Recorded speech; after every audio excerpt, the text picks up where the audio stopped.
after the last 3 weeks, and I went, wait a minute, it's only been 3 days. But I haven't seen this kind of content, this kind of talent, this kind of energy, this kind of commitment, this kind of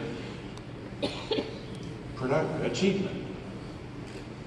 These kinds of excited faces anywhere in anything that happened this quickly, this powerfully, and this professionally. So I want to congratulate all of you for being part of something that's very exciting and is about to get more exciting. Now, Hubert's asked me to talk about from a glorious past comes a bright and record-breaking future. And I want to do a little bit of that and talk about where we've been, where we are, where we're going. But I want to put it into some context, because where we were, where we've come from, is 2 great campaigns to first disrupt life insurance. Now think about this, 1.5 million people came into the crusade of breaking up the monopoly of insurance companies selling whole life policies.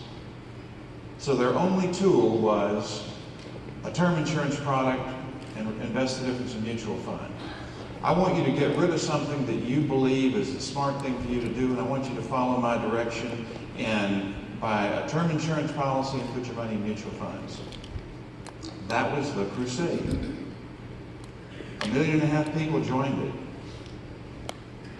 Hundreds became multimillionaires. Thousands became millionaires. And the industry was changed. But that was the crusade. The second crusade was, the first crusade was good, but now we have something better. So we're going to have each of you get 2 licenses, take a few months to do it, and then we're going to sell term insurance and mutual funds in a wrapper that's more tax efficient. And it worked again. 800,000 people, another 10 million policies, another $1 billion of commissions, a multi-billion-dollar company was created out of, well, we did it this way before, and now we're going to do it slightly different now. That was the crusade. We've got a different crusade here, and I think it's very, very, very important to understand at the core of what our crusade is. And it's not disrupting an industry, it's not selling a more efficient product. It's getting involved in people's lives and helping them become financially secure, financially successful, and then financially independent. And we're doing that in a number of ways. We're giving them more efficient products, index universal life with living benefit riders, a much better chassis and product than we've ever had in the past. But let's look beyond that, and that is our core, at the annuities that take care of guaranteed income for life, at final expenses for those that have had, let's say, limited financial success but don't want to be a burden to their family. And look at real estate investment, oil and gas investment, money under management, different vehicles to increase yield on idle cash. What we're offering now is an environment, a culture, and a set of services that help every one of our clients wind up in a financially secure place. In the process, we increase our financial success as a result. So we've heard a lot over the last 3 days about how to do it, what the process is, what the technology is, what the effort needs to be, how to be organized, how to build a team, how to earn commissions, how to build our financial success. But at the core of it, at the heart of it, is that you are really doing a fantastic service to the customers that you serve. And in addition, you're offering them an opportunity to join you in doing wonderful things for other people as well. Now, in the old days, in the A.L. Williams days, It was, hey Joe, I'm really doing something exciting. I want to come over there and show you how to buy insurance better than you're buying it today. We were pushing a product. And by the way, I'm going to show you how to make some extra money by doing the same thing to other people. It was a tough sell. It was a push sell. It was, I have something, I want to convince you that you need it, I'm going to come in front of you, and I'm going to show it to you and share it with you, and you're going to want it and buy it and join me. That's a push sale. Nothing wrong with it, but it requires a lot of energy. I've seen guys do transformational training where they'll bring somebody up on stage and they'll be hand-to-hand pushing each other, and all the energy that it takes to keep your ground and not give up to the other guy's power. And then they turn it around and they operate in a pull environment. And they take that guy's energy and they grab him and take him wherever they want to take him by using his energy and your wits and your mastery of energy. We're more in a pull environment today than we are in a push environment, where we know that financial planning and a financially well put together house needs a plan, and the plan needs to encompass savings, earnings, debt management, take care of unforeseen circumstances with insurance, and increased earnings. And we've got something in our portfolio for each one of those circumstances. So we're not there to sell them anything. We're there to understand where they are in their financial life. This financial needs analysis is very, very, very important to your relationship with that person and the crusade you're involved in. Because as soon as you know what kind of debt they have, their source of income, and on down to elements of their financial life, you know where the gaps are. It's right there. And you know, I can make an incremental difference here. I can add a dimension there. I've got something better here. And let's put together a package and a program that may not even cost you any more money, because we're going to reorganize what you're doing and put you on a packaged program that you're going to follow for the next 5 or 10 years, and it's going to make you incrementally safe, successful, and independent. All they have to do is follow a plan. And you're now the next most important person in their life, next to their priest, their pastor, or their rabbi. Because anything to do with the financial strength of the family, they're going to come to you. What do you think? Should I do this? How does it fit? Do I need to do something different? I just had a change in my life. How do I deal with it? You become that centerpiece of advice, of counsel, of support. So you're not going into the world saying, I've got something to sell you. You're going into the world saying, I've got something to offer that you need, that will help improve your life, and will give you an opportunity to create a business, should you choose, that will increase your earnings as much as you want to increase your earnings. So you have a solution. You're taking their energy. They're frustrated. They're living in a world of paycheck to paycheck. And the statistics I've seen said that 60 to 70% of everybody in America is living paycheck to paycheck. You've got a better plan. It may be paycheck to paycheck, then it's building up a safety nest, then it's taking care of different issues.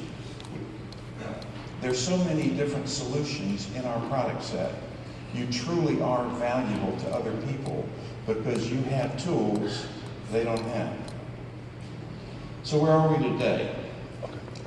We've run 2 campaigns, or 2 crusades, that were fantastically successful. A.L. Williams Primerica,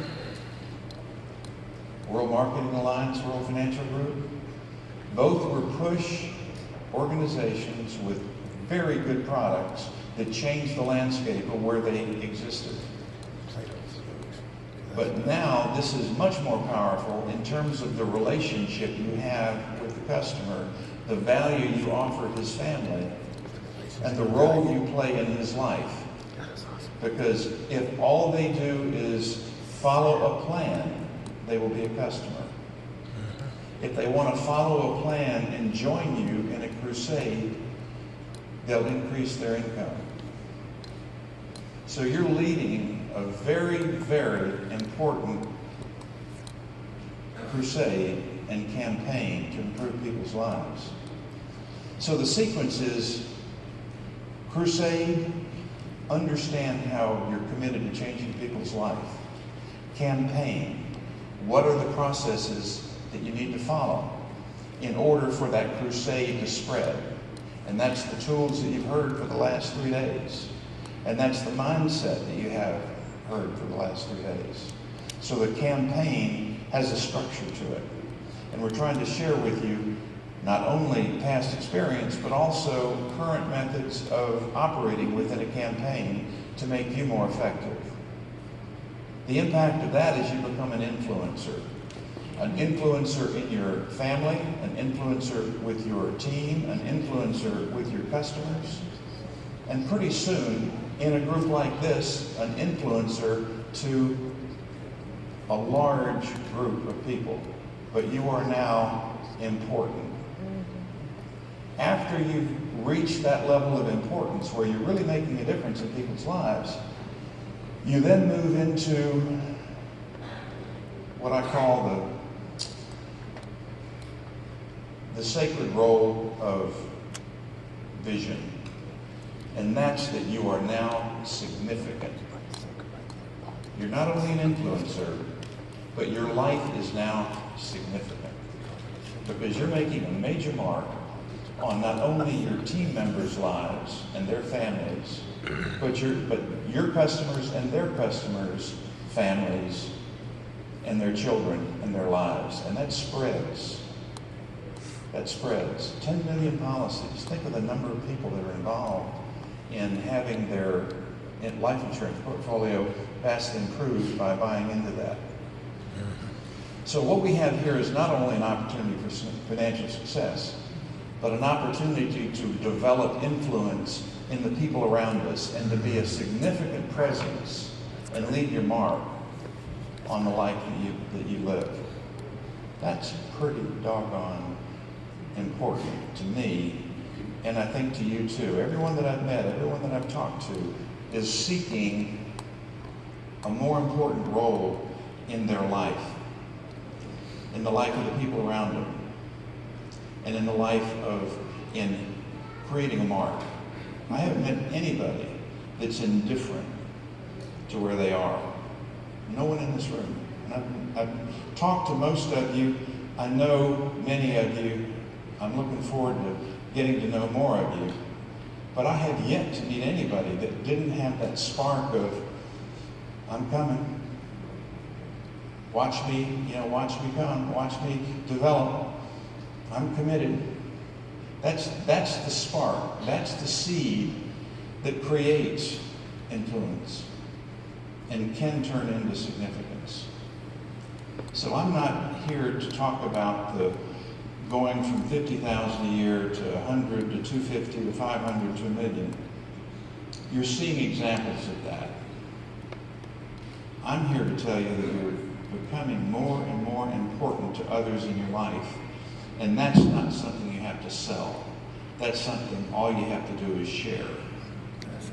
And sharing is so much easier than selling. That's right. Amen.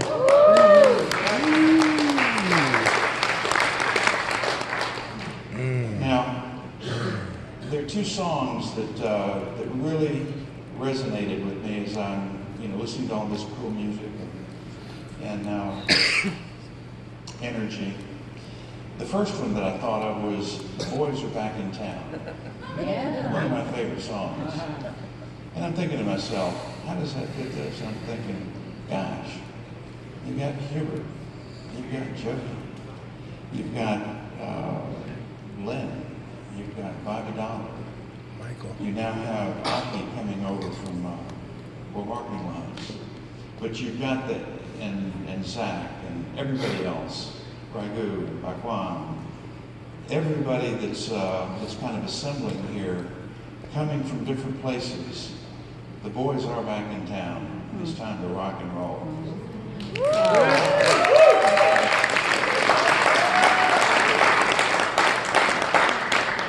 The second song, I want to share a little story about a concert that Hubert and Jody and I we went to a few months ago, and the Eagles were in Atlanta.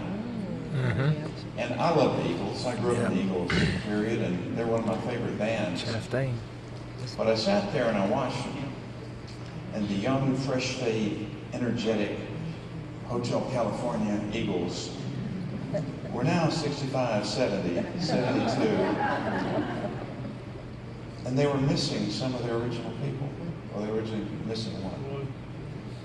And I've been lucky in life to have become an acquaintance, maybe a little bit more than an acquaintance, to Glenn Fry. And played golf with him and hung out with him, and he was just a magical guy that wrote most of the Eagles songs with other band members. And he wasn't there. He died an untimely death. But his son took his place. And I'm thinking, where have I seen that before? And I'm thinking, well, gosh, we had Jody. Jody's there with Hubert, but Hubert's still here. I'm going, wow, that's even better. But then I looked down on the stage and I said, you know, they've got something extra there. The person who was sitting in that was not a band member in the past, but is a band member today and travels with the Eagles as part of the new Eagles is Vince Gill.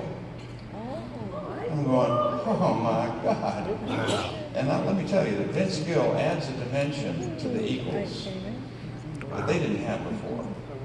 So you've got Glenn's son singing Glenn's piece, and you've got Vince adding harmonic, that's beautiful soprano voice into that Eagles harmonics. And the Eagles today are a much better band than they were when they were young.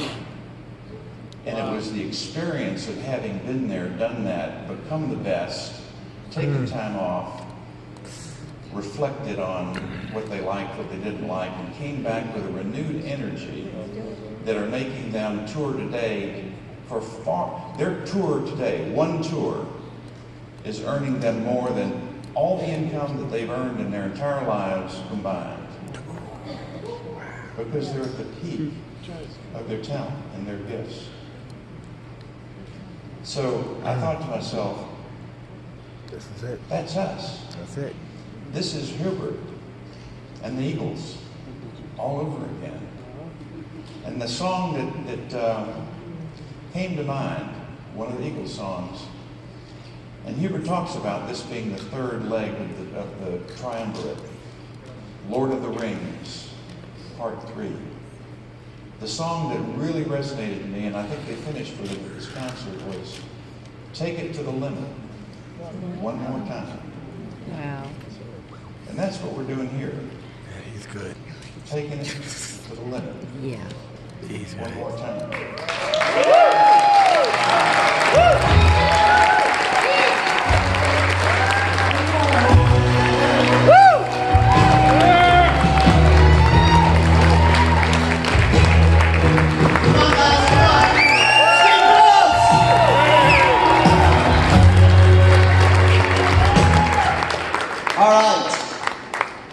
Me and my wife had an opportunity in Hawaii to spend some time with Steve. Such a humble guy.